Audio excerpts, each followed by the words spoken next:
મહામંથનમાં બીજો મહત્વનો મુદ્દો જેના પર વાત કરવી છે અને એ છે દરેક ઘરને સ્પર્શતો મુદ્દો એટલે મોંઘવારી। હવે ડંખથી આ મોંઘવારી જે સતત વધી રહી છે એ ફેબ્રુઆરીનો સમય હોય અથવા તો એ યુદ્ધનો સમય ત્યારે પણ શરૂઆત થઈ હતી, ત્યારે પણ આપણે વાતચીત કરી હતી કે ગેસના બોટલના ભાવ વધી રહ્યા છે, પેટ્રોલ ડીઝલના ભાવ વધી રહ્યા છે। આ વધતી મોંઘવારીનો ઓસડ શું છે અને આ જ મુદ્દે આજે ચર્ચા કરવી છે, વાત કરવી છે। હવે આપણે ત્યાં શ્રાવણ મહિનાની શરૂઆત થઈ ચૂકી છે। આ પવિત્ર મહિનાની શરૂઆત અને આ સાથે જ તહેવારોની આખી સિઝન લાઈનમાં ઊભી છે। શીતળા સાતમ, આઠમ, જન્માષ્ટમી આ બધુંય સંભળાતા જ મનમાં એક અલગ જ પ્રકારનો ઉત્સાહ આવી જાય છે। ચારે બાજુ રોશની, મેળાની તૈયારીઓ, ઘરમાં એ પકવાનોની સુગંધ અને સાચું કહું તો આ તહેવારોની ખુશીની સાથે સાથે મનમાં એક નાનકડો ફફડાટ પણ પેસી જાય અને ફફડાટનું નામ છે મોંઘવારી। દેશમાં મોંઘવારી સતત વધી રહી છે, જે સામાન્ય અને મધ્યમ વર્ગના પરિવારો માટે રોજિંદુ જીવન જીવવું મુશ્કેલ બની રહ્યું છે। હવે સરકારી આંકડા શું કહે છે તો છેલ્લા એક વર્ષમાં દૂધ, કઠોળ અને તેલના ભાવમાં 10% સુધીનો વધારો નોંધાયો છે। એટલે પ્રશ્ન માત્ર મોંઘવારીની સાથે વધતા એ ભાવ સામે સામાન્ય માણસ પોતાનું ઘર કેવી રીતે ચલાવે છે એ છે। છેલ્લા કેટલાય મહિનાની વાત કરીએ તો ખાસ કરીને સૌથી વધારે જે આ મોંઘવારીમાં ભાવ વધ્યો હોય તો એ દાળ અને ખાદ્ય તેલ પાછળ છે। હવે એની પાછળના કેટલાક કારણો એ પણ જણાવવામાં આવી રહ્યા છે કે આ વખતેનું નબળું ચોમાસું રહ્યું છે। ચોમાસાની આ વખતે ખૂબ રાહ જોઈ એટલે મોડું ચોમાસું અને હજુ પણ પોરબંદર, દ્વારકા એ તમામ વિસ્તારોમાં હજુ વરસાદ નથી આવ્યો। કચ્છ, ભુજના અમુક વિસ્તારમાં જેવો જોઈએ એ પ્રકારનો વરસાદ નથી આવ્યો એટલે નબળું ચોમાસું, પાકના ઉત્પાદન અંગેની ચિંતા અને આયાત ખર્ચ જેવા કારણો છે। ખરીફ દાળ વાવેતર વિસ્તારમાં પણ ઘટાડો નોંધાયો છે એટલે કે બજારમાં આવનારા સમયમાં એ પુરવઠો ઓછો રહેશે એવો ડર ઉભો ક્યાંક થવા લાગ્યો અને એના કારણે સંગ્રહખોરી પણ સાથે સાથે થવા લાગી છે। આ સાથે ડુંગળી, લીલા શાકભાજી, અન્ય રોજિંદી ચીજવસ્તુઓના ભાવ પણ પરિવારના બજેટને હચમચાવી નાખે છે। પહેલા જે સામાનમાં આખું અઠવાડિયું નીકળી જતું હતું, આજથી 5 થી 10 વર્ષ પહેલાની વાત કરી રહી છું, એ જ સામાન હવે થોડા જ દિવસોમાં આખું બજેટ ખતમ કરી નાખે છે। આ પ્રકારની પરિસ્થિતિ સામાન્ય મધ્યમ વર્ગીયની થઈ છે। મોંઘવારીના કારણે તહેવારોના રંગમાં ભંગ પડે તેવા એંધાણ દેખાઈ રહ્યા છે। એની પાછળના કારણ શું છે? સામાન્ય માણસની આવક અને તેના ખર્ચ વચ્ચેનું અંતર જે સતત વધી રહ્યું છે અને જો પાક ઓછો થાય તો ખેડૂતોને યોગ્ય ભાવ મળવો જોઈએ, પરંતુ ગ્રાહક સુધી પહોંચતા પહોંચતા એ વસ્તુ એટલી બધી વધી જાય છે એનો ભાવ કે સામાન્ય માણસ માટે ખરીદવી મુશ્કેલ થઈ જાય છે। તો વચ્ચેની જે આખી સપ્લાય ચેન છે એના પર સવાલ ઉઠે છે।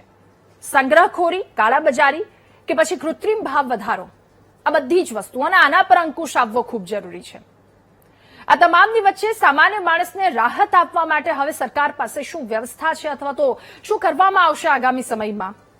મોંઘવારીનું કારણ ગમે તે હોય, એ ચોમાસું હોય, ઉત્પાદનની વાત હોય, આયાત હોય, વૈશ્વિક બજારને કોઈ કારણો હોય, સપ્લાય ચેઇન હોય કે પછી સંગ્રહખોરી હોય, કોઈ પણ કારણ હોય, અંતે આ બધું સામાન્ય માણસને વેઠવું પડે છે અને આ વાસ્તવિકતા છે। મોંઘવારીના ડંખથી સામાન્ય માણસને આખરે રાહત ક્યારે મળશે?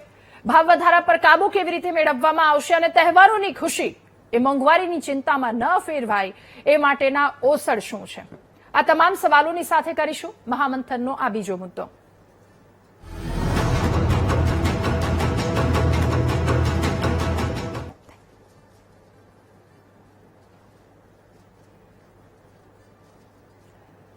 ત્યારે સતત મોંઘવારી વધી રહી છે એની પાછળના કારણો કોઈ પણ હોય, પરંતુ આ તમામની વચ્ચે એક સામાન્ય માણસની હાલત શું થાય છે? સૌથી પહેલા ચર્ચા કરતા પહેલા જાણીએ, સમજીએ કે લોકો શું કહી રહ્યા છે, લોકોની પરિસ્થિતિ શું થઈ છે આ ભાવ વધારા બાદ। આ જોવા બેવી તો દિવસે ને દિવસે મોંઘવારી તો વધતી જ જાય છે અને હમણાં આવતા મહિનાથી તો સાતમ આઠમના તહેવારો આવે છે તો ગૃહિણીઓ માટે તો એમ કહું કે મોંઘવારી આમ માજા મૂકી હોય એના જેવું છે। હવે મહિને 10,000 15,000 કમાતા હોય એમાં એ તેલના ભાવ વધી જાય, ખાંડના ભાવ વધી જાય છે। તમે જો શાકભાજીના એટલા ભાવ છે તો સાતમ આઠમમાં બધી બૈરાઓને શું કહેવાય ફરસાણ ને એવું બનાવવાનું હોય। નરેન્દ્ર મોદી કહે કે તેલ ઓછું વાપરો, હવે તેલ ઓછું વાપરવાનું કે હવે બાયુના હાથ તો છૂટા હોય, કોણ તેલ ઓછું વાપરે? અમે અત્યારે છે ને પ્રાઇવેટ નોકરી વાળા છે, મજૂરી કરીને કરી છે, અમારા બચ્ચાનું કેમ કરે છે અમારું મન સમજે છે। તો હવે આ છે ને એ ખોટું છે। આમ અત્યારે મોંઘવારી કેવી વધી ગઈ છે, આવક વધતી જાય છે। જાવક 10,000 હું આવક એટલે હું કાંઈ ન કહેવાય અત્યારે. જાવક વધારે, આવક કાંઈ નથી, લ્યો એમ કહીને અમારી માટે. મોંઘવારીની તો વાત જ કરો માં ભાઈ, કેમ કે ઓછી આવક, અમે ભાડે રહી, મોંઘવારી એવી કે કાંઈ આમ તહેવાર આવે એટલે કાંઈ અમને દેખાય જ નહીં, કે મોંઘવારી જેટલી કે અમે કાંઈ લઈને ખાઈ ન શકીએ એમ. હા, બધું હલાવવું જ પડે ને ભાઈ, શું કરી, જીવવા માટે હલાવવું તો પડે જ ઘર, એટલે અમે આ ઓછી આવકે ઘર હલાવી છીએ, ટકે લાવીને ટકે ખાઈ એના જેવું છે. એટલે લોકોની આ પ્રકારની પરિસ્થિતિ છે એમના મોઢે સાંભળી. અને ફેબ્રુઆરી મહિનાની શરૂઆત અથવા તો ફેબ્રુઆરીમાં આપણે લોકો ચર્ચા કરતા હતા કે યુદ્ધ ક્યાંય પણ થાય પણ એની અસર સામાન્ય માણસના ઘર પર પડે છે. આજે આટલા મહિનાઓ પછી શું સ્થિતિ થઈ છે અને જે 10% જેટલો ભાવ વધારો થયો છે અલગ અલગ વસ્તુમાં, એના કારણે લોકોની સ્થિતિ શું છે, આમાંથી કેવી રીતે બહાર નીકળી શકાય, આના ઓપ્શન શું છે અને એની પાછળના કારણો શું છે, આ તમામ મુદ્દા પર ચર્ચા કરીશું. મહામંથનમાં આજે આપણી સાથે ગેસ્ટ પેનલમાં જોડાયા છે નેતા ભાજપ કિશનસિંહ સોલંકી, નેતા કોંગ્રેસ નયનાબા જાડેજા, અર્થશાસ્ત્રી છે ડોક્ટર કિશોર ભાનુશાળી, સાથે ગૃહિણી જિંકલબેન કણસાગરા આપણી સાથે જોડાયા છે, વર્કિંગ વુમેન પણ છે, ગૃહિણી પણ છે હાર્દી ભટ્ટ આપણી સાથે જોડાયા છે, અને વડોદરાથી વેપારી ભરતભાઈ ચૌહાણ આપણી સાથે જોડાયા છે. આપ સૌનું ખૂબ સ્વાગત છે મહામંથનમાં. શરૂઆત મારે હાર્દી આપનાથી કરવી છે. જે પ્રકારની પરિસ્થિતિ છેલ્લા 2 થી 3 વર્ષની જો વાત કરીએ અથવા તો 5 વર્ષની વાત કરીએ, જે પ્રકારની પરિસ્થિતિ થઈ છે, હવે ઘરનું બજેટ કેવી રીતે સાચવવું એ ગૃહિણીના હાથમાં હોય છે, તો કેટલું ટફ થયું છે આ વખતે આ બધી જ વસ્તુ અથવા તો આ બજેટ સાચવવું, કારણ કે એક તરફ કૂદકે ને ભૂસકે ભાવ વધી રહ્યા છે અને બીજી તરફ કામ અથવા તો જોબ પર જતા હોઈએ તો સેલરી એટલે આવક તો એટલી જ છે પણ સામે ભાવ વધી રહ્યા છે, તો કેટલું ડિફિકલ્ટ થઈ રહ્યું છે મેનેજ કરવું. જી રાધા, આમાં એવું છે ને કે એક વર્કિંગ વુમન તરીકે આપણી જોડેથી એક્સપેક્ટેશન જ એટલી બધી લોકોની વધી જતી હોય છે ને કે ઘર પણ સંભાળવું અને સાથે સાથે જે ઓફિસનું જે રેગ્યુલર કામ હોય, હવે ધીરે ધીરે એવું થયું છે કે વર્કિંગ અવર્સ તો આપણે હવે જોતા જ નથી. 8 કલાક કામ કરીએ છીએ, 9 કલાક, ક્યારેક ક્યારેક ફ્રીલેન્સર તરીકે ઘરેથી પણ આપણે કામ કરતા હોઈએ છીએ. તો હવે આ બધી પરિસ્થિતિમાં એક બાજુ જે ફળ શાકભાજી એ બધું જે રેગ્યુલર આપણે જોઈએ જ છે, કોઈ પણ એક વસ્તુનો કાપ કરીએ તો તે ક્યાંય ચાલે એવું હોતું નથી. હવે ક્યારેક એમાં એવું થાય કે હવે આપણે કમ્યુટ કરવા માટે, રોજ આવવા જવા માટે જે બસ હોય કે પછી રિક્ષા હોય, એની કનેક્ટિવિટી એટલી બધી આપણે ત્યાં છે નહીં કે દરેક વિસ્તારમાં આપણે ત્યાં મેટ્રો કે એએમટીએસ કે બીઆરટીએસ પહોંચી શકતી હોય. તો હવે એના માટે આપણે પેટ્રોલથી ચાલતી ગાડી નહીં ને સીએનજીથી ચાલતી ગાડીનો ઓપ્શન પસંદ કર્યો. તો સીએનજીનો ભાવ વધારો પણ આપણે ત્યાં લગભગ છેલ્લા 1 વર્ષમાં 11 થી 12 વખત સીએનજીનો ભાવ આશરે વધી ગયો છે. તો એ પણ એક વસ્તુ છે કે સીએનજીમાં પણ આટલો બધો ભાવ વધારો થાય તો એને પણ ના પહોંચી શકાય. સાથે સાથે હેલ્થ ઇન્સ્યોરન્સ છે, લાઈફનો જે આપણે ઇન્સ્યોરન્સ એલઆઈસીનો જે પ્લાન કરતા હોઈએ છીએ, એ બધાના ભાવ પણ સાથે સાથે વધી રહ્યા છે. તો ક્યાંય પણ આપણાથી કાપ નથી મૂકી શકાતો, પણ જે એક ખર્ચ છે એટલે કે પરચેસિંગ પાવર, આપણી જે ખરીદ ક્ષમતા છે એ આપણી એટલી ને એટલી જ રહી છે અથવા તો ઓછી થઈ રહી છે. એના માટે આપણે ક્યાંક લોનનો પણ સહારો લઈએ છીએ તો આપણે કેવું કે એમાં તૂટાતા જ જઈએ છીએ. એટલે આપણી મહેનત તો બમણી 3 ગણી થઈ ગઈ છે, પણ એની સામે જે આપણે રિઝલ્ટ મળવું જોઈએ, બચત થવી જોઈએ, જે કામ કરવાનો આપણો એક ગોલ હોય છે એ નથી થઈ. ઓકે, એટલે એ જ પરિસ્થિતિમાં છે. જિંકલબેન, હવે આપની પાસેથી જાણવું સમજવું છે, ઘર ચલાવવું આ દિવસોમાં કેટલું મુશ્કેલ થઈ રહ્યું છે, કારણ કે જો કોઈ વસ્તુમાં કાપ મૂકવા બેસીએ તો તમે કઈ વસ્તુમાં કાપ મૂકો? ઘરના શાકભાજી અથવા તો ફળો, જે જીવન જરૂરિયાતની ચીજ વસ્તુ છે તો લાવવાની જ છે, એ બાળકોને દૂધ ને તમામ વસ્તુ આપવાની છે તો આપવી જ પડશે, તમે ગમે તેટલો કાપ મૂકો. એટલે કેટલું ડિફિકલ્ટ થઈ રહ્યું છે, કેટલું અઘરું બની રહ્યું છે. જો પેલા તો મોંઘવારીની ડાયરેક્ટ અસર સ્ત્રીઓના રસોડા ઉપર જ પડે, ગૃહિણીના રસોડા ઉપર. એક તો શાકભાજી છે, અનાજ છે, કઠોળ છે, દવા છે, વીજળી, ગેસ, એ બધું બરોબર. એમાં કેવું છે કે એમાં કાપ ના મૂકી શકીએ. બાકી ઘણા લોકો એવું કહેતા હોય કે એમાં તમને મોંઘવારી દેખાય છે, પણ તમને જે રોગ બહાર ખાવા જતા હોય, અઠવાડિયે મૂવી જોવા જતા હોય, એમાં મોંઘવારી નથી દેખાતી. તો એ વસ્તુ કેવું હોય કે ક્યારેક ક્યારેક હોય. આ જે જીવન જરૂરિયાતની વસ્તુ રોજ હોય, આપણે ખાલી શાકભાજી લેવા જઈએ ને અત્યારે તો 500 રૂપિયા પતી જાય છે, એમાં ફ્રૂટ તો આવતું જ નથી, ખાલી 500 રૂપિયામાં ઓનલી શાકભાજી જ આવે. અને કેટલા સમયનું અંદાજે 3-4 દિવસ અઠવાડિયાનું? એ અઠવાડિયા વધીને હાલે, બાકી અમુક વસ્તુ તો લેવી પડે, ક્યારેક ખૂટી જાય તો એના જેવું. અને પેલા કેવું હતું, તેલના ભાવ 2000 કે 2200 હતા, હવે તેલના ડબ્બાના ભાવ તમે જો 3000 પહોંચી ગયા છે. તો હવે કઈક નવી વસ્તુ બનાવીએ તોય વિચાર કરવો પડે કે તેલ કેટલું બધું મોંઘું થઈ રહ્યું છે, એની સામે ગૃહિણીનું આવી રીતે બજેટ ખોરવાતું જાય છે.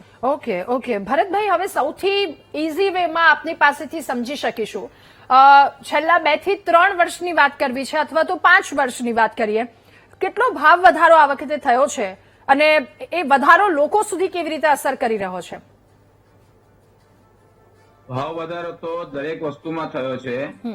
કોઈ વસ્તુ બાકી નથી રહી. ખાવા પીવાની વસ્તુ હોય, મોજ શોખની વસ્તુ હોય, તમારા આનંદ પ્રબંધની વસ્તુ હોય, દરેકમાં ભાવ વધારો થયો છે. અને લગભગ હું માનું ત્યાંથી 15 થી 20% જેવો ભાવ વધારો થયો છે. ઓકે. એના માટે સરકારે કંઈક પગલા લેવા જોઈએ. ઇન્ફ્લેશન જે વધારે છે એને ઘટાડવું જોઈએ, તો ફુગાવો ઓછો થાય તો ઓટોમેટિક ભાવ પર કંટ્રોલ આવે એવું મારું માનવું છે.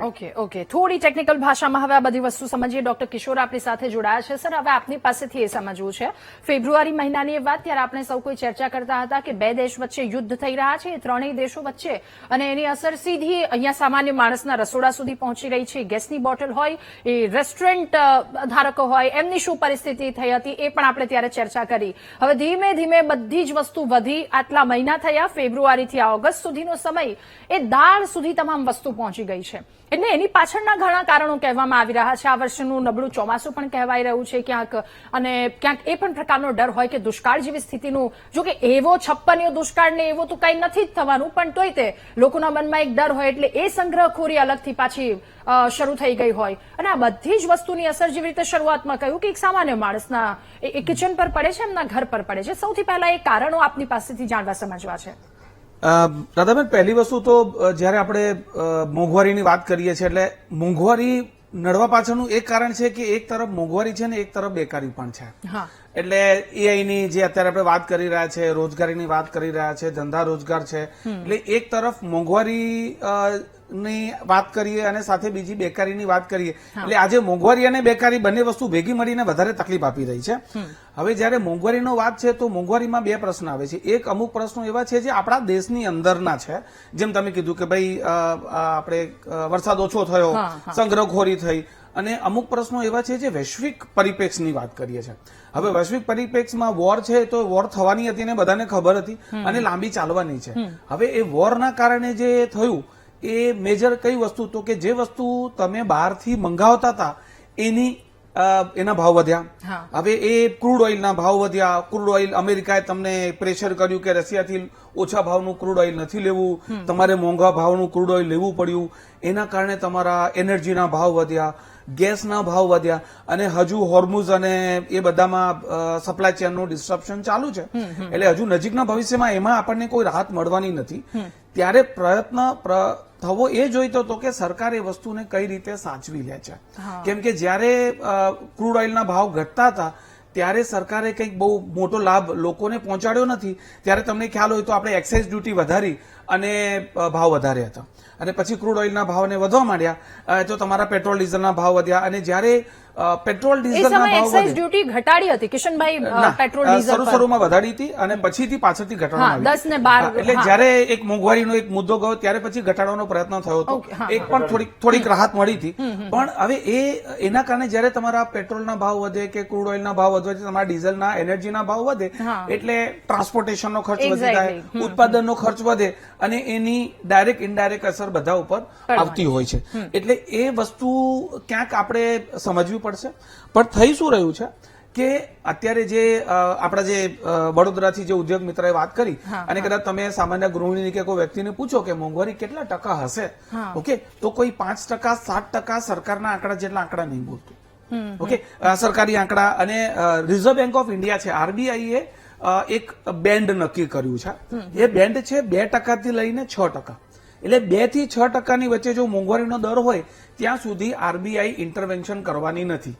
દર 3 મહિને જયારે આરબીઆઈની મોનેટરી પોલિસીની કમિટી મીટિંગ બેસે ત્યારે છાપામાં આવે, અને તમે ન્યૂઝમાં પણ ડિબેટ કરતા હોય છે કે ઈએમઆઈ ઘટશે કે નહીં, વ્યાજ ઘટશે કે નહીં. હવે એ ઘટતું નથી કેમ કે આરબીઆઈના હજુ બેન્ડની અંદર છે. એટલે એના કારણે તમને એક તરફ રાહત મળી નથી રહી. અને આરબીઆઈ માટે પણ થોડા, સરકાર માટે પણ થોડા કટરા ચણા એટલા માટે છે કે જો તમારે મોંઘવારીને કાબુમાં લેવી હોય તો તમારે બજારમાંથી રૂપિયો ખેંચવો પડે. એટલે મોનેટરી પોલિસીને સ્ટ્રિંજન્ટ કરવી પડે. હવે જેવો રૂપિયો ખેંચશે ને તો વ્યાજ વધશે. હવે વ્યાજ વધારે તો ફરી આ જ સામાન્ય માણસ ઉપર એક પડતામાં પાટું મારવા જેવું બાબત છે. એટલે સરકારે બંને તરફ થોડુંક મેનેજ કરવાનો પ્રયત્ન કરી રહી છે, અને એમાં બધા આપણે થોડા ઘણા અંશે આપણે ભોગવી રહ્યા છીએ. Okay sir. નૈનાબા, હવે આપની પાસેથી જાણવું સમજવું છે, આ મોંઘવારી સામાન્ય માણસને કેટલી દજાડી રહી છે. એક તો આપણે ગુજરાતીઓ અને તહેવાર પ્રેમી લોકો, પણ હવે તહેવારમાં જો તહેવાર ઉજવવો હોય તો એ તેલ મૂકતા પહેલા, એ કઈ વાનગી બનાવતા પહેલા 100 વખત વિચાર કરવો પડે. એ તો આ ચલો વાત આ બધી આવી રીતે લાગે, પણ એ તો સામાન્ય માણસ અથવા તો ગૃહિણીને જ ખબર હોય છે, જેવી રીતે તેલ મૂકતા હોય અથવા તો કામ કરતા હોય છે. એટલે એમને અંદાજ આવી જાય કે આ 5 રૂપિયા 10 રૂપિયાનું બજેટ જો ખોરવાયું છે તો એ બહુ જ સામાન્ય બીજા લોકો માટે છે, પણ એ આખું ઘરનું બજેટ ખોરવાઈ જાય છે. 50,000ની સેલરી છે, 60,000ની સેલરી, 70,000, તો એ તો એટલું જ રહેવાનું છે, સામે ખર્ચ લાખનો થવાનો છે. આ સ્થિતિ શું કહેશો?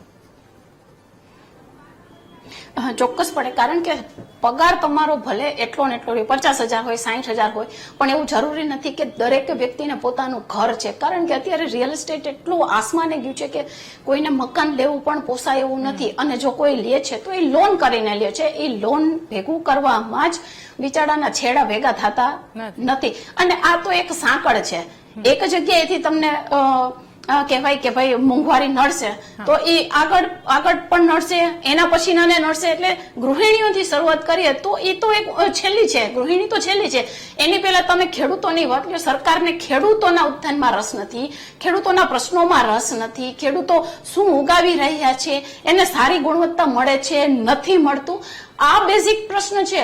જ્યારે ખેડૂતો સદ્ધર થશે ત્યાંથી રૂપિયો માર્કેટમાં ફરશે તો એની મેળે બધો ઇન્ફ્લેશનનો દર છે એ ઓછો થશે. સાહેબે હમણાં જ કીધું કે આરબીઆઈ ઇન્ટરવેન ન કરે, બરાબર છે, કારણ કે અત્યારના તમે આંકડા જો તો 4.45% ઉપર તો અત્યારે ઇન્ફ્લેશન છે.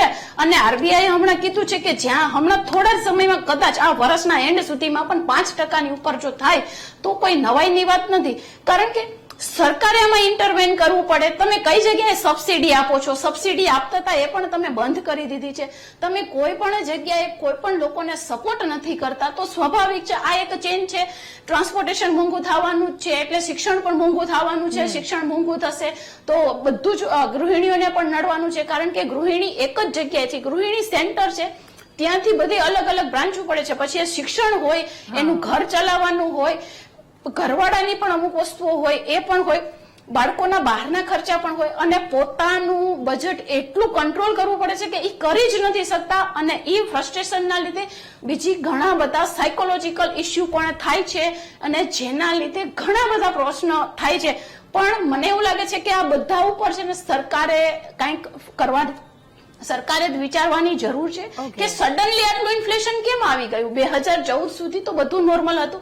ધીમે ગ્રેજ્યુઅલી એના ભાવ વધતા હતા બધાના, પણ આ સડનલી કેમ એટલો બધો ફુગાવો થઈ ગયો કે લોકો એને કંટ્રોલ નથી કરી શકતા. પગાર તમે કીધું હલો 50,000 તો એ હું એવું માનું છું કે કોઈ એટલો ક્લાસ 1 અધિકારી હોય એના કદાચ તે હશે. બાકી તમે આપણે 80% જોઈએ તો બધે મધ્યમ વર્ગ છે કે જેનો સરેરાશ 15 થી 30,000ની વચ્ચેનો પગાર હોય છે. તો એ બધાને મેનેજ કરવું એટલું અઘરું છે, કારણ કે શિક્ષણ આજ મોંઘું થઈ ગયું છે. હવે સાવ નાના ભૂલકા હોય એની ફીસ તમે જો તો 30,000 તો એની ફીસ છે. મારા સાથી બેઠા એમણે કીધું કે એટલે આ બધા કારણો છે. જો સરકાર આમાં ઇન્ટરવેન નહીં કરે તો ભોગ તો સામાન્ય માણસનો જ લેવાનો છે. ઓકે કિશનસિંહ, હવે આપની પાસે સૌથી પહેલા આ મુદ્દા પર પ્રતિક્રિયા. મોંઘવારી આપણા માટે કદાચ આમ સામાન્ય શબ્દ હશે, પરંતુ એ આપણે સૌ કોઈ એ ઘરમાં અનુભવીએ છીએ કે આ કેટલી મોંઘવારી થાય છે. બીજી વસ્તુ, એની પાછળના કારણો ક્યાંક ને ક્યાંક એ ડર, નબળું ચોમાસું એટલે સંગ્રહખોરી પણ થશે. તો એ સંગ્રહખોરી ઓછી કરવા માટે શું પગલાં આગામી સમયમાં લેવામાં આવશે? અને આપણે જે તે સમયે ચર્ચા કરતા હતા કે જો આ મોંઘવારી અથવા તો આ સ્થિતિને કંટ્રોલમાં લેવી હશે તો એ નિકાસ વધારવી પડશે, આયાત ઓછી કરવી પડશે. પણ એ આંકડા પણ ચોંકાવનારા સામે આવ્યા છે. જીરાની નિકાસ ઘટી છે, ચીનની માંગમાં 75% આ વખતે ઘટાડો થયો છે. ચોખા, કોફી, બાસમતી, આ મસાલાની નિકાસ, આ બધી જ વસ્તુ ઘટી છે. તો આ બધા ક્યાંક ચોંકાવનારા આંકડા નથી દેખાતા, અને એના માટેના શું પ્રયાસો કરવામાં આવશે? Radhaji, good evening. સી, મોંઘવારીનો આ જે વિષય છે ને, હંમેશા ચોમાસાની ઋતુમાં, હું છેલ્લા આઈ થિંક મારી ડિબેટના આજે 18મું કે 19મું વર્ષ છે, દર વર્ષે ચોમાસાની સિઝનમાં મોંઘવારી, પર્ટિક્યુલર કઠોળ, શાકભાજી, આ બે વસ્તુના સંદર્ભમાં ડિબેટ્સ કરતો આવ્યો છું દર વર્ષે. અને ધ રીઝન્સ આર ધેર. ચોમાસા દરમિયાન શાકભાજીની તંગી હોય, ફેસ્ટિવ સિઝન આવે છે, ફેસ્ટિવ સિઝનમાં ડિમાન્ડ્સ વધે છે. એ ડિમાન્ડ્સના લીધે અને સામે સપ્લાય ઓછો હોવાના લીધે આ ભાવ વધારો થાય છે. અત્યારે ઓફિશિયલી આંકડા 2.25 to 3.78 ઇન્ફ્લેશન રેશિયો આજે હું જયારે આપની સાથે વાત કરી રહ્યો છું ત્યારે છે. સરકાર દરેક ગૃહિણીની ચિંતામાં સહભાગી છે. સરકારની સતત નજર તમામ વર્ગોના તમામ જે પણ શાકભાજી છે, અનાજ છે, કઠોળ છે અને જીવન ઉપયોગની દરરોજની જે પણ વસ્તુઓ છે સતત નિગરાનીમાં છે. આ તો આપણે 2014થી અત્યાર સુધી ભલું કરજો ભગવાનનું, ભલું કરજો વરસાદનું અને પ્રકૃતિનું કે આપણા દેશ પર અમી છાંટા વરસતા રહ્યા અને આપણે જે વૈશ્વિક અત્યારે કટોકટી અને સંકટ છે એમાં અમેરિકા અને યુરોપ જે ભોગવી રહ્યા છે 25 to 48% આ ઇન્ફ્લેશન રેટ ભોગવી રહ્યા છે અને ભાવ વધારો ભોગવી રહ્યા છે, એની સરખામણીમાં આપણા ભાગે બહુ ઓછું આવ્યું છે. પણ એનો મતલબ બિલકુલ મારો કહેવાનો એવો નથી કે એમાં સરકાર કે જે પણ આપણી વ્યવસ્થાઓ છે આમાંથી ક્યાંય પણ પોતાનો રસ્તો નથી શોધી રહ્યા. ચોક્કસપણે સામાન્ય માણસ ઉપર ઓછામાં ઓછો ભાર આવે એ સરકારનો હંમેશા પ્રયત્ન રહ્યો છે. હજી પણ સંપૂર્ણપણે કંટ્રોલમાં છે, બધા જ ભાવો કંટ્રોલમાં છે અને વરસાદી સિઝનમાં આ પ્લસ માઇનસ એટલા માટે પણ છે, જેમણા કિશોરભાઈ વાત કરતા કે વૈશ્વિક સંકટ છે, ઓઇલની અછત છે, આપણા શિપ્સ અને આપે રાધાજી જે વાત કરી કે આપણી નિર્યાત વધી અને આયાત આપણી વધી ગઈ અને નિર્યાત ઓછી થઈ છે. તો નિર્યાત ઓછી થવાનું કારણ પણ એ છે કે હોર્મુઝ બંધ છે. આપણો મેઇન સમુદ્રી વ્યવહાર જે છે એ રિસ્ક લઈ અને આપણા જહાજો જઈ રહ્યા છે. એટલે એમાં ટાઈમ બિંગ જ્યાં સુધી યુદ્ધનો માહોલ ઓછો નથી થતો તો ટાઈમ બિંગ એ ફેસિંગ કરવું પડશે. પણ મેટર ઓફ ફેક્ટ એ છે નૈનાબાને એ જાણ થાય કે એ જેટલા પણ ક્ષેત્રો બોલ્યા એ તમામ ક્ષેત્રોમાં આપણી નિકાસ વધી છે અને કૃષિ ક્ષેત્રમાં તો આ દેશે ક્યારેય ના જોયો હોય એટલી નિકાસ વધી છે. એમના સમયમાં શું હાલ હતા આજે મારી એની ચિંતામાં અને એની ડિબેટમાં એટલા માટે નથી પડવું કારણ કે અહીંયા ગૃહિણીઓ છે, ગૃહિણીઓને ચોક્કસપણે તકલીફ થઈ રહી છે, ગૃહિણીઓનું આખું બજેટ ખોરવાઈ ગયું છે અને એ બજેટમાં સરકાર તરફથી જેટલો પણ સહયોગ થઈ શકે છે, સરકાર જ્યાં પણ ઇન્ટરસેપ્ટ કરી શકે છે ત્યાં સરકાર ચોક્કસપણે કરી રહી છે. ચિંતા નહીં કરતા, જેવી આ વરસાદની સિઝન 15 દિવસ મહિનામાં ઓવર થશે બધા જ ભાવ પોતાના યથાસ્થાને પાછા આવશે. ટ્રાન્સપોર્ટ અને વર્કફોર્સનો ઘટાડો આ વરસાદના લીધે, વાવાઝોડાના લીધે વર્કફોર્સ અને લેબરમાં જે ઘટાડો ગુજરાતમાં નોંધાયો છે એ પણ એક કારણભૂત છે. અને અમુક વેપારીઓ જે લોકો સંગ્રહખોરી ફેસ્ટિવ સિઝનમાં કરે છે એમને ભારતીય જનતા પાર્ટીના કાર્યકર્તા તરીકે સ્પષ્ટ ચેતવણી આપવા માંગુ છું કે ચેતી જજો. ક્યાંય પણ સંગ્રહખોરી હજી સુધી ક્યાંય પકડાઈ નથી, પણ સંગ્રહખોરીમાં જો કંઈ પકડાશે તો આ વખતે સરકાર એમને પહેલા પણ નથી છોડ્યા અને આ વખતે પણ ક્યાંય છોડવાની નથી. ઓકે, ડોક્ટર કિશોર સર, ફરી એકવાર આપની પાસે મારે ખૂબ જ એક ટૂંકમાં આ વાતનો જવાબ જોઈએ છે આપની પાસે. અત્યારે કિશનસિંહે કહ્યું કે એમની વાત સાચી પણ છે, ચલો આ ચોમાસાની આ સિઝન છે અને લોકો અવોઇડ પણ કરતા હોય છે શાકભાજી લેવાનું અને કઠોળની તરફ વધારે વળતા પણ હોય છે. શું આપને લાગી રહ્યું છે કે આ ટેમ્પરરી વસ્તુ છે અથવા તો થોડા સમય પૂરતું આ મોંઘવારીની જે સમસ્યા છે એ છે? નહીં, હાલની મોંઘવારીની સમસ્યાને આજે ચોમાસાની જે ઋતુના કારણે જે અસર થતી હોય થોડીક અસર છે, પણ એના કરતા વધારે અસર જે થઈ છે એ આપણે જે પેટ્રોલ ડીઝલના ભાવ વધ્યા, અત્યારે આપણે સોના ચાંદીના ભાવ વધી રહ્યા છે, હવે ત્યાં ક્યાં બજારની વાત આવી છે. ઓકે, એટલે એ એક પરિબળ ના કામ કરતું હોય, ઘણા બધા પરિબળો કામ કરતા હોય. એટલે ઋતુની અસર તો છે જ, પણ સાથે તમે વિચારો છો કે જે ઇન્ટરનેશનલ લેવલ ઉપર જે આપણા સપ્લાય ડિમાન્ડના જે બોટલનેક્સ થઈ અને ક્યાંક ને ક્યાંક જે એગ્રીકલ્ચર પ્રોડક્ટની જે સ્ટોક મેન્ટેન કરવાનું હોય કે જ્યારે ભાવ વધી રહ્યા હોય ત્યારે સરકાર મોટાભાગે પોતાનો સ્ટોક ઓફલોડ કરતી હોય છે, એમાં એફસીઆઈનો એક મેજર રોલ રહેતો હોય છે. એ બધું જો પ્રોપર વ્યવસ્થા કરવામાં આવે તો આમાં એની આપણને એક રાહત મળી શકે એમ હોય છે. એટલે એ તો પરિબળ ખરું, પણ એને એકમાત્ર પરિબળ તરીકે તમે ન લઈ શકો. એફસીઆઈ 80 કરોડ લોકોને આટલી ઇન્ફ્લેશન 2.78 to 3.75 માં પણ આજે આપણે 80 કરોડ લોકોને સરકાર જવાબદારી વહન કરી રહી છે, અનાજ પહોંચાડી રહી છે. આ દેશમાં કોઈ ભૂખ્યું ના સૂઈ રહે એની આ સરકાર ચિંતા કરી રહી છે. જી બિલકુલ. એટલે આ સતત વધતી મોંઘવારી, એના પર કોઈ બ્રેક લાગશે અને એને લઈને શું નિરાકરણ છે હવે એના પર ચર્ચા કરીશું. મહામંત્રી, સમયની સાથે આગળ વધી રહ્યા છે, આંગળીના ટેરવે દુનિયા ચાલી રહી છે, પણ આ સાથે સાથે સવાલ એ પણ છે કે મોંઘવારી પણ એટલી જ સતત વધી રહી છે. હવે આનું અસર શું એના પર ચર્ચા કરીએ.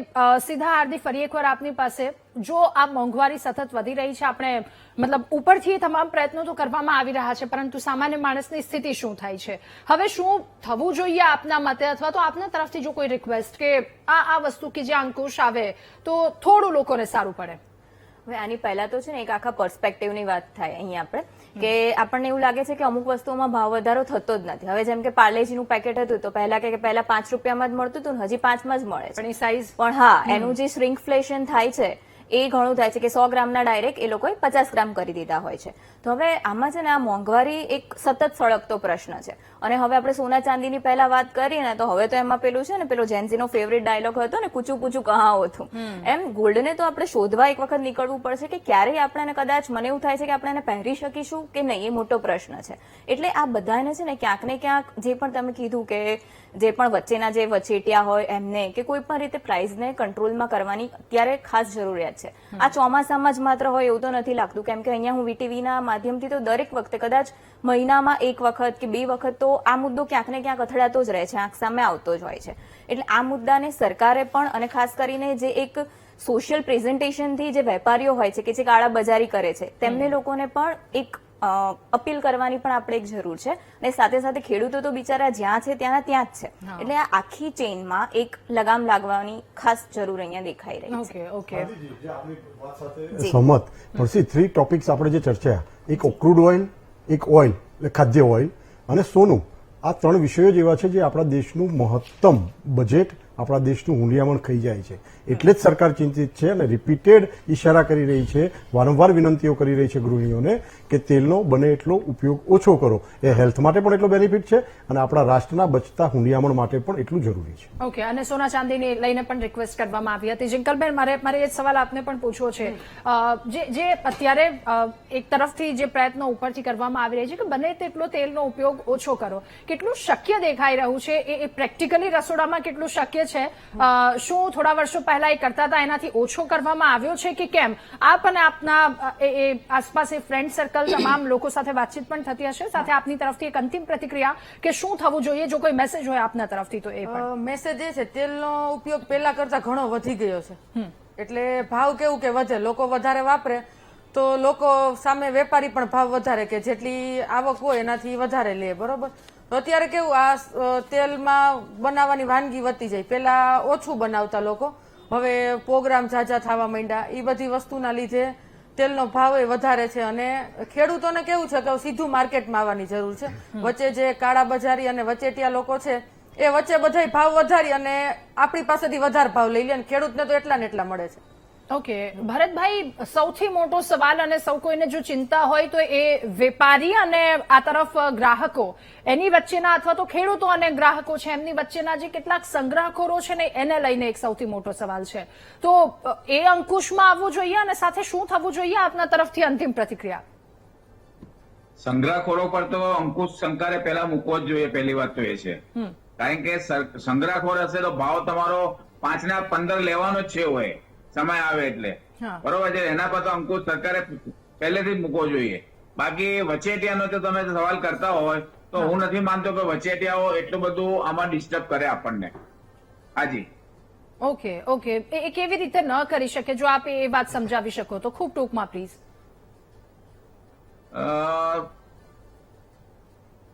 વચેટિયાઓને તમારે એકચ્યુઅલી શું છે, અત્યારે સરકારે બધું નવી ટેકનોલોજી બહુ જ મૂકેલી છે.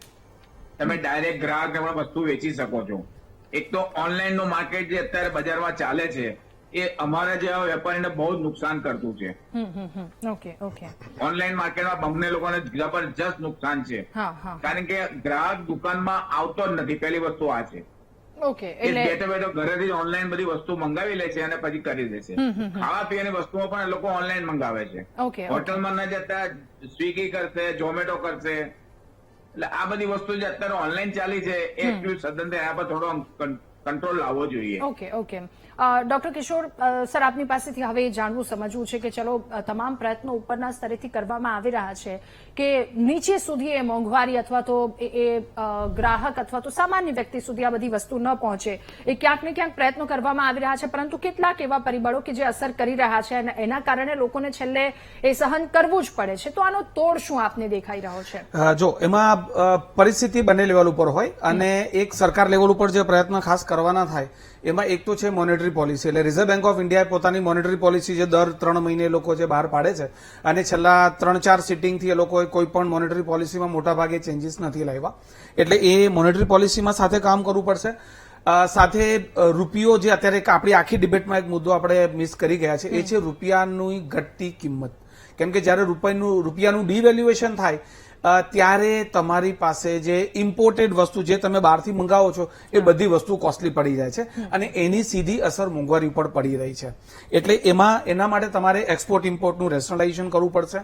સાથે જે આપણે ટેક્સેશન અને જીએસટી પર આપણે ઘણી બધી ડિબેટો કરી છે, એટલે એના પર ટેક્સ રેશનલાઇઝેશન પણ કરવું પડશે. અને ઘણી બધી વસ્તુનું આપણે જે એક્સપોર્ટ કરીએ છીએ, કેમ કે જ્યારે તમે કોઈ વસ્તુનું એક્સપોર્ટને અલાઉ કરી દો તો એક્સપોર્ટ વધી જાય તો લોકલ માર્કેટમાં વસ્તુની અવેલેબિલિટી ઓછી થાય, એના કારણે લોકલ માર્કેટમાં ભાવ વધી જાય છે. અમુક વસ્તુ તમારે દાળ છે કે એવી વસ્તુ જે એગ્રીકલ્ચર પ્રોડક્ટ છે એ તમારે બહારથી ઇમ્પોર્ટ કરી શકો છો. એ ઇમ્પોર્ટ કરો તો લોકલ માર્કેટમાં કદાચ તમે ભાવને અંકુશમાં રાખી શકો છો. એટલે સરકારે એક્સપોર્ટ ઇમ્પોર્ટ ઉપર બી કામ કરવું પડશે. અને એક મોટું જે વ્યક્તિગત લેવલ ઉપર જે મને કામ લાગે છે એ છે કે લોકોને પર્સનલ ફાઇનાન્સ શીખવાડવું પડશે. કેમ કે અત્યારે મોંઘવારીના કારણે એવું થાય છે કે હું બેંકમાં પૈસા મૂકું તો મને ખબર છે કે બેંક વાળો મને 3%, 3.5%, એફડીમાં 5% વ્યાજ મળશે. હવે એની સામે જો મોંઘવારી 5-6% હોય તો મને રિયલ રિટર્ન 0 મળે છે. અને એના કારણે લોકો તકલીફમાં પડે છે. અને એ રિયલ રિટર્ન વધારે અર્ન કરવામાં માટે લોકો પૈસા એવી જગ્યાએ નાખતા થયા છે જ્યાં રિસ્ક વધારે છે. એટલે એક તરફ જયારે આપણે ગણીએ છીએ ને કે શેર બજારમાં કે સ્ટોક માર્કેટમાં લોકો બધા વધારે ડીમેટ એકાઉન્ટ ખોલાવીને ટ્રેડ કરે છે, કેમ કે પૈસાની જે કિંમત છે એને બેલેન્સ કરી અથવા એને જાળવી રાખવા માટે તમારી પાસે કમસે કમ મોંઘવારી કરતા વધારે રિટર્ન મળવું જોઈએ. હવે રિટર્ન ક્યાંથી મળશે? એટલે એ રિસ્ક ટેકિંગ પણ થઈ ગયું છે. જે લોકો બોરોઈંગ કરી રહ્યા છે મોંઘવારીના કારણે, જે વ્યાજના દર વધી રહ્યા છે, તો એ બોરોઈંગ પણ કોસ્ટલી થઈ રહ્યું છે અને લોકોની બચત તો ઘસાઈ રહી છે. હવે આ વસ્તુ લાંબા ગાળે બહુ મોટી નેગેટિવ અસર કરવાની છે અને એ અસર તમને ને મને ભવિષ્યમાં આપણા આર્થિક વિકાસ ઉપર પણ દેખાશે. બિલકુલ. એટલે સાયલેન્ટ ઇન્કમ માટે લોકો કંઈક ને કંઈક કરતા હોય છે, પણ એમાંય કેટલાય ઠગાઈના કેસો સામે આવે છે અથવા તો એમાંય કેટલા બધા એ કોમ્પ્લિકેશન છે. નૈનાબા, આપની પાસેથી અંતિમ પ્રતિક્રિયા મુદ્દા પર સૌ કોઈએ સાથે મળીને અથવા તો આપના તરફથી જો કોઈ સજેશન હોય કે આમાં શું કરી શકાય કે મોંઘવારી ઘટે અને કોઈ પણ ખેડૂત હોય કે કોઈ પણ સામાન્ય માણસ, આપણા સૌ સુધી એ મોંઘવારીનો માર આવતો અટકે. સૌથી પહેલા તો સરકારે એક્ટિવનેસ બતાવવી પડશે કે ખેડૂતોને બંને એટલી મદદરૂપ થવું પડે. કારણ કે ઘણી વખત એવું પણ થતું હોય છે કે જે માર્કેટ યાર્ડમાં તમારો ખેડૂતોનો માલ પડેલો હોય છે એનું પણ વેસ્ટેજ એટલું બધું થતું હોય છે. ભાઈએ હમણાં કીધું કે ભાઈ તમારા એફસીઆઈ ના ગોડાઉનો રેલવે સ્ટેશન પર સરતા હતા. જ્યારે ગોડાઉનનો માલ તમે નથી શકતા, ભારતીય જનતા પાર્ટીના 2014ના શાસન પછી ભારતમાં ક્યાંય પણ રેલવે સ્ટેશન, બસ સ્ટેશનો પર અનાજ ચડ્યું નથી. તમે વખાણ કરો, બરાબર છે, અરે વખાણ નથી કરતો, સત્ય બોલી રહ્યો છું, હકીકત બોલી રહ્યો છું. તમને નહીં દેખાય કારણ કે આપણી કેટલી વસ્તુ તમને એ જ ખબર નથી કે ખેડૂતો માટે આ સરકારે શું કર્યું છે. પડવાનું જ છે. તમે સાંભળો ભાઈ, તમારો વારો આવી ગયો છે, હવે મને બોલવા દો. નૈનાબા બોલો. બાપુ તમે શાંતિ રાખો. જી બોલો. મારો વારો છે, આપ બોલો. એટલે સરકારે એક્ટિવ પાર્ટિસિપેશન થવું પડે અને સરકાર થોડા તાઇફા ઓછા કરે તો જે પૈસો સરકાર એક્ટિવ પાર્ટિસિપેટ કરે ત્યારે તમે દેખાવો કરો છો, સમયનો પણ અભાવ છે. અત્યારે તાઇફાઓમાં જ વધારે પૈસો બગડે છે કારણ કે બધા જેટલા ઇન્કમ ટેક્સ ભરે છે, જીએસટી ભરે છે, એમ જ વાપરે છે, પછી તો ખાવાનું જ છે.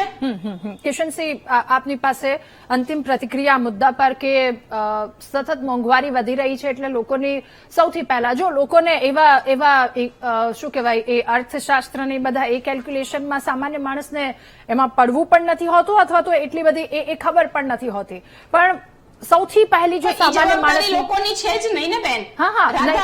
એ જવાબદારી લોકોની નથી, એ જવાબદારી સરકારની છે. બિલકુલ સાચી વાત છે. એટલે હું એ જ કહેવા જઈ રહી છું કે લોકોની સૌથી પહેલા જો નજર હોય તો એ સરકારની પાસે આશાભરી નજર છે કે હવે આ જે સતત વધતો માર છે એ ઓછો થાય. રાધાજી, જિંકલબેને કરેલી વાત અને કિશોરભાઈ કરેલી વાત, ખેડૂતોને મહત્તમ ફાયદો થાય એના માટે જ નરેન્દ્રભાઈની સરકારે, કેન્દ્ર સરકારે, ગુજરાત સરકારે ઇનામ આપે. કદાચ આપની ડિબેટમાં, ખેડૂતોની ડિબેટમાં આ શબ્દ સાંભળ્યો હશે. આપણે ગામડાઓના ક્લસ્ટર બનાવી સામાન્ય માણસને, આજુબાજુના ગામડાઓને એમનો માલ એમની રીતે મળે અને ખેડૂતો નફો કરતા થાય એ ઇનામ યોજના હેઠળ આખા દેશને આપણે આવરી લીધો છે અને ભયંકર ફાસ્ટ રીતે આ કામ ચાલી રહ્યું છે. નંબર 2, જે વાત કરી કિશોરભાઈ, બહુ અગત્યની વાત કરી કે this is the time right now કે આપણા ક્લાસના જે પણ આપણા જેન ઝી છે, એટલે 5th standard to the university, આપણે એમને ફાઇનાન્સ અને આપણું સંવિધાન આ બંને વિષય વસ્તુઓ ભલે ઓછી માત્રામાં પણ બેઝિક્સ સમજાવવા પડશે. એ બહુ એક અગત્યનો મુદ્દો છે ને એના માટે આઈ હોપ એક વિશેષ ચર્ચા રાખો, કારણ કે finance is the must thing. અને ત્રીજી વાત, આપણે ચણિયાચોળી ખરીદ્યા અત્યારે? રાધાજી, ચણિયાચોળી લીધા છે આપે? અત્યારે શું અત્યારે ખરીદ્યા આપે કોઈ અહીંયા 3 મહિલાઓ છે, આજે ચણિયાચોળી લેવા જશો તો એનો ભાવ ઓછો હશે, પણ નવરાત્રીના અઠવાડિયા પહેલા તમે લેવા જશો તો વધશે. ચોમાસામાં જ્યારે ઉત્પાદન થતું હોય, વરસાદ ભરાયો હોય, પાણી ભરાયેલા હોય ખેડૂતોના ખેતરોમાં, ચોમાસાના કારણે બીજા બધા પાસાઓનું બરાબર. બીજા પાસાઓમાં એ છે કે જયારે આપણે વાત કરી કિશોરભાઈ, એ વાત સાથે હું સહમત છું કે રૂપિયાનું અવમૂલ્યન દેશના નિર્યાત માટે એટલે કે આપણી નિકાસ માટે સારું છે. નિકાસ વધશે તો વાઇસ વર્ષા સરકાર એ પણ તકેદારી રહી છે કે એ નિકાસના લીધે આપણો સામાન્ય માણસ, આપણો મધ્યમ વર્ગ એનાથી પીસાય નહીં. એટલે એ વાઇસ વર્ષા વાત છે. બાકીની વાતો છે, વૈશ્વિક કટોકટી છે, વારે ઘડી આપણે ચર્ચા કરી ચૂક્યા છીએ. આખું વિશ્વ એનાથી પ્રભાવિત છે. પણ એ યાદ રાખજો, ભારતીય જનતા પાર્ટીની સરકાર, ભારતીય જનતા પાર્ટીનું કુશળ નેતૃત્વ આ દેશને તમામ આફતોમાંથી બહાર લાવ્યું છે.